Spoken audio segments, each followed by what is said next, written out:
un amour pur ne peut pas faire mal. Un amour pur, c'est « je souhaite que tu sois heureux ». C'est tout. C'est quoi le souhait de base de tous les êtres vivants? Je veux être heureux.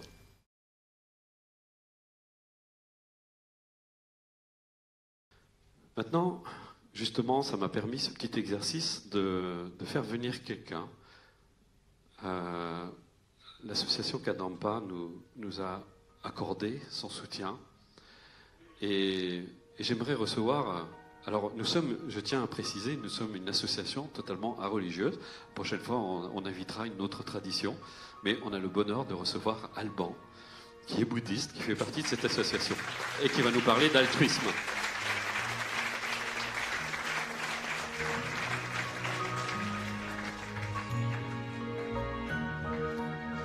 Merci Alban.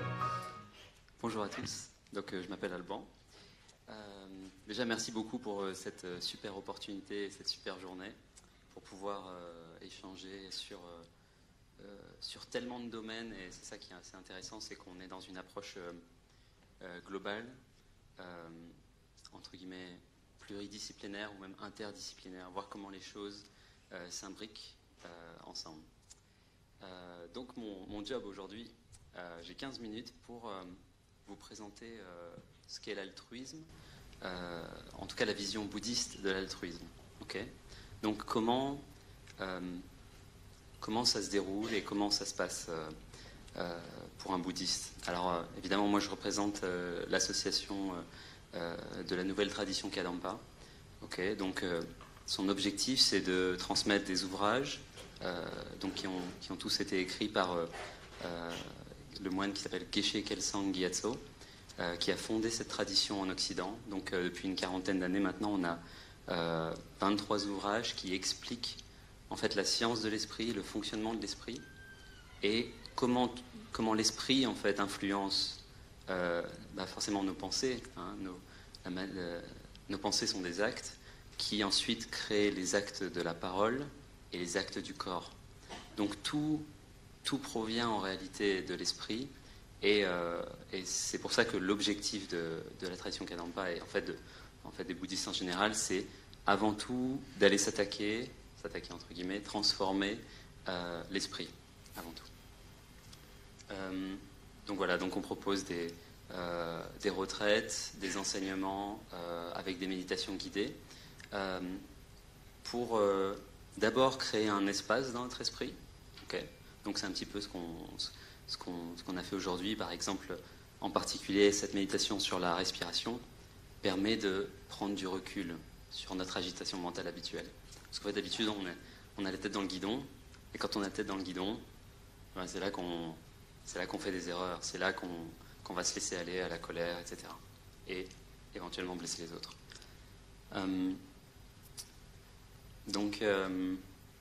Voilà. Et ensuite, la deuxième étape va être, une fois que notre esprit s'apaise, la deuxième étape va être d'aller observer. Hein. C'est un petit peu comme, vous savez, quand on reçoit un mail du service informatique, peut-être dans votre entreprise, qui dit on va éteindre tous les serveurs pour aller faire une mise à jour en profondeur. Okay. Et c'est un petit peu le but de cette première, on va dire, relaxation, c'est-à-dire laisser partir l'agitation, et ensuite on va pouvoir aller faire un travail en profondeur. On va pouvoir aller voir ce qui se passe dans notre esprit. Et on va pouvoir instiller des nouveaux modes de fonctionnement dans notre esprit, de nouvelles habitudes mentales, des nouveaux réflexes, okay, pour ensuite les emmener dans la vie de tous les jours. Et une fois qu'on va devoir faire face à des difficultés ou à des situations difficiles, alors qu'habituellement on aurait réagi par la colère, par l'impatience, par « voilà, pourquoi il fait ça ?» Quand on prend le métro, on le voit très bien, hein. Voilà, on nous pousse, etc. Les premiers sons qu'on entend dans le métro, c'est pas « ah pardon, allez-y », ça va plutôt être « ah ». Vous voyez, ce petit son-là. Quand il y a ce petit son-là, ça veut dire qu'il y a un réflexe dans l'esprit. On n'a même pas eu le temps de se poser la question si c'était le bon réflexe. Déjà, voilà, il y a cette habitude. Okay, et le but, c'est d'utiliser le laboratoire de la méditation pour changer nos habitudes en profondeur et ensuite l'emmener dans la vie de tous les jours. Tout simplement que les choses se passent mieux avec les autres, avoir une approche beaucoup plus constructive, sans pour autant avoir à faire d'efforts, parce que ça va devenir de plus en plus automatique. Voilà. Donc, alors on va partir d'un premier constat. Okay. L'idée, c'est déjà d'observer tous les autres êtres vivants et de se dire, est-ce que je suis vraiment si différent que ça des autres êtres vivants? Et effectivement, l'approche bouddhiste a un côté assez pragmatique. On va dire, c'est quoi le souhait de base de tous les êtres vivants? Et en fait, on va se rendre compte que tous les êtres vivants, sans exception, ont le même souhait, celui d'être heureux, de pouvoir profiter de la vie, de pouvoir avoir des amis, ensuite, évidemment, ça, au règne animal, ça va s'étendre d'une manière différente, mais le souhait fondamental derrière, ça va toujours être le même. Je veux être heureux. Et le deuxième, c'est je veux éviter la souffrance. Voilà. Et ça, c'est rien que ça, vous voyez, ça peut être un objet de méditation. On pourrait passer une semaine de retraite juste à penser à ça. Et l'idée de la méditation va permettre de développer une prise de conscience. Ah, en fait, j'ai exactement le même souhait que tous les autres êtres vivants. Donc, en fait, je suis exactement pareil que je suis au même niveau. Il n'y a pas de différence. Et quand on rencontre des gens qui ont vécu la même galère que nous, automatiquement, on se sent plus proche. Alors qu'en fait, c'est juste parce qu'on a la même expérience du même problème ou de la même souffrance. Par contre, quelqu'un d'autre qui a eu un autre problème, ça nous touche moins parce qu'on se dit, en fait, ça, non, j'ai pas trop de... Ça résonne pas trop chez moi. Mais en fait, cette différence, cette séparation, elle est illusoire. Okay? Et par la méditation sur cette prise de conscience, que tous les êtres ont le même souhait à la base, là on se rend compte, en fait, voilà, on est tous dans le même bateau, on a tous les mêmes besoins et les mêmes souhaits fondamentaux. Ensuite, un autre point important, ça va être que toutes nos souffrances, dans le bouddhisme on parle beaucoup de souffrances, hein, donc par moments certains vont dire ils sont vachement fatalistes ou autres, mais pas du tout. Enfin, c'est comme tu disais, c'est une manière d'utiliser la souffrance pour rendre notre vie, pour donner du sens en fait à nos manières d'agir, hein, pour pas se voiler la face, être en accord avec la réalité et donc prendre les solutions, mettre en place les solutions concrètes pour changer à l'intérieur et à l'extérieur. Ces souffrances qui apparaissent, en fait, toutes les souffrances non seulement qu'on ressent, hein, par exemple quand on perd quelqu'un de proche ou autre, mais aussi les actes qu'on va faire qui vont faire souffrir les autres. Quand on est en colère, quand on est jaloux, quand on est centré sur soi, etc., sont en fait le fruit de nos perturbations mentales. On appelle ça les perturbations mentales dans le bouddhisme. Ces perturbations mentales, c'est un petit peu comme des hallucinations qui grossissent certains défauts ou diminuent certaines qualités ou inversement et vont en fait avoir pour fonction d'agiter notre esprit et donc de créer de la souffrance. Okay. Un esprit heureux dans le bouddhisme, c'est un esprit paisible. Voilà. C'est ça le bonheur, un esprit paisible. Okay.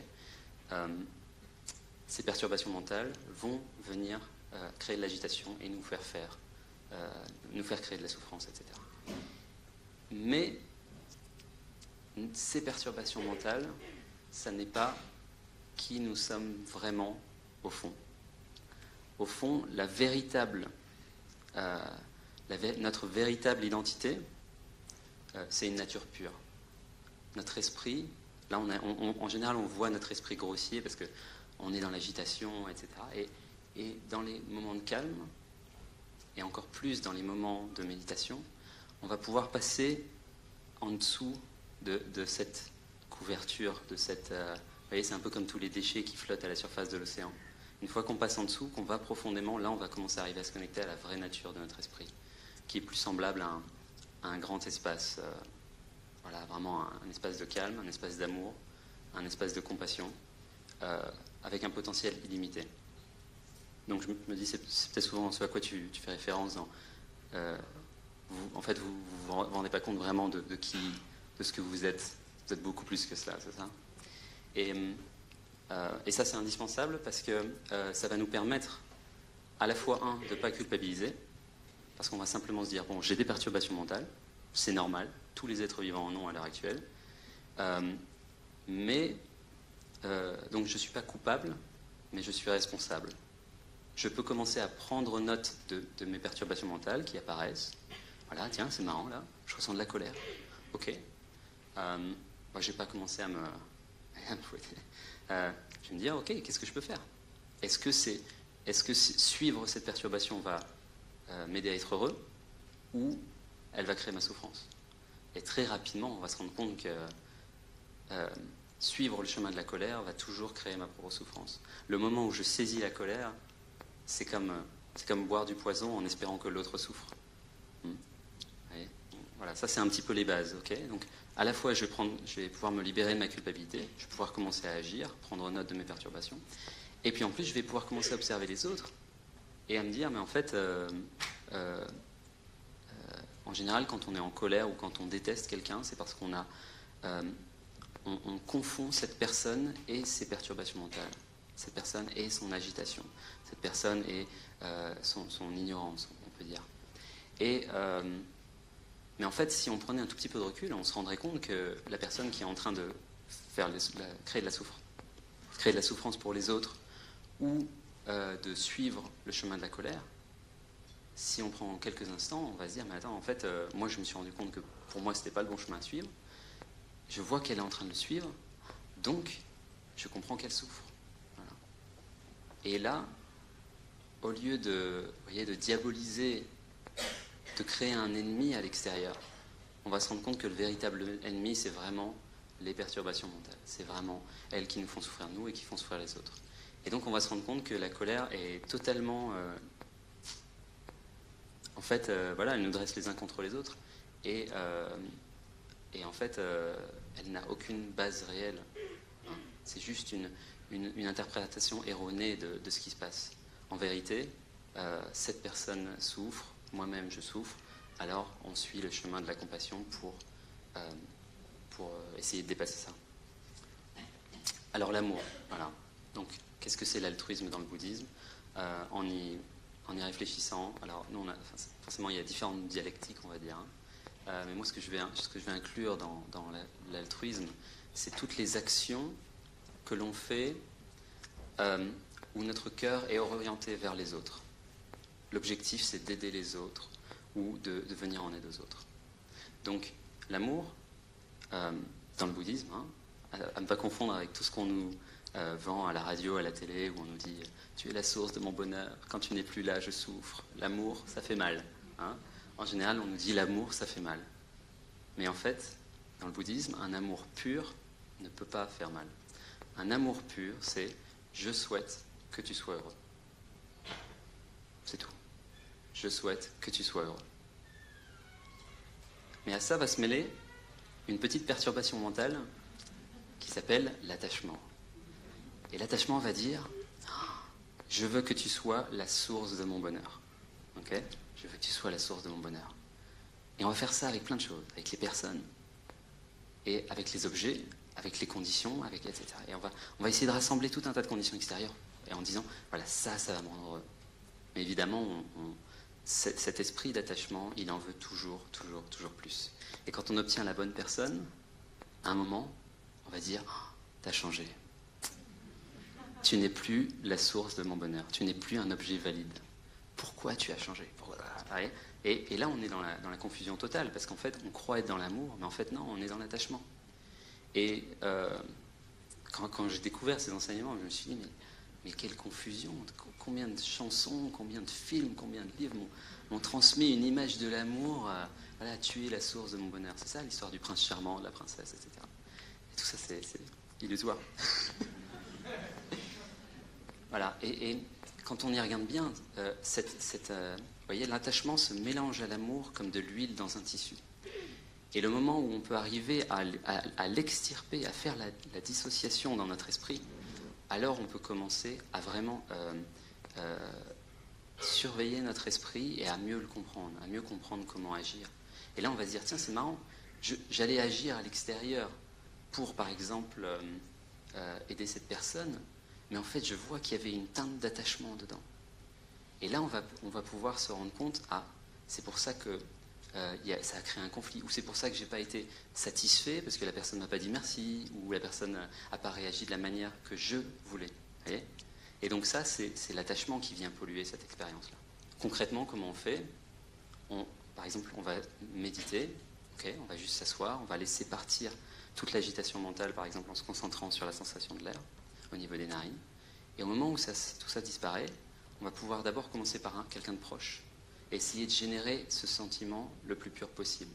Toujours, je souhaite ton bonheur. Point barre. Rien d'autre, surtout pas, je souhaite ton bonheur. Si en retour, tu vas m'apporter ça. Donc, voilà, je souhaite ton bonheur. Et puis au début, on met une personne, on essaie vraiment de le ressentir jusqu'à ce que ça devienne vraiment intense. Ensuite, on rajoute de plus en plus de personnes. Et l'idée, c'est qu'à un moment, cette prise de conscience, en fait, se mélange tellement à notre esprit qu'elle devient notre esprit. Elle devient nous. Parce que, comme tu disais, notre esprit est malléable. Notre moi auquel on s'identifie n'est qu'une idée. Et on peut le transformer totalement pour passer d'un moi limité, okay, mes besoins, etc., à un peu plus. Voilà. Compassion. L'amour, c'est la base nécessaire pour la compassion. Okay. Sans amour, on ne peut pas avoir de compassion. Et là, il va falloir prendre compte des souffrances des autres. On va carrément aller méditer sur la souffrance des autres. En observant les autres souffrir, on va dire « mais en fait, ils souffrent ». Alors la question, ça je pense que c'est vraiment important de l'évoquer. Est-ce que, en prenant conscience de la souffrance des autres, est-ce que moi-même je dois souffrir ?